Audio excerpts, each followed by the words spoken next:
അസ്സലാമലൈക്കും. നമുക്ക് ഒരു തക്കാളി ചട്നി ഉണ്ടാക്കാം.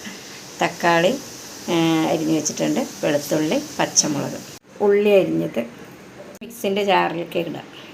ആവശ്യത്തിനുള്ള മുളക് പൊടി ഇടുക, കുറച്ച് ഉപ്പിടുക,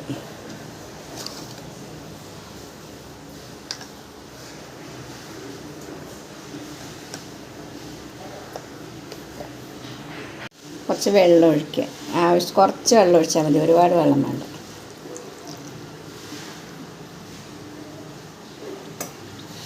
സ്മൂത്തായി അരച്ചു കൊണ്ടിരിക്കുക. ഇത് സ്മൂത്തായി അരച്ചു കൊണ്ടുവന്നിട്ടുണ്ട്.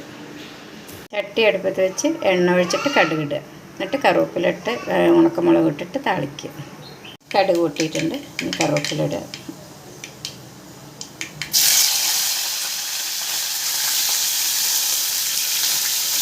ഉണക്കമുളക് ഇടുക. തക്കാളി ചട്നി റെഡി ആയിട്ടുണ്ട്. എല്ലാവരും സപ്പോർട്ട് ചെയ്യുക, സബ്സ്ക്രൈബ് ചെയ്യുക, ലൈക്ക് ചെയ്യുക. അസ്സലാമു അലൈക്കും.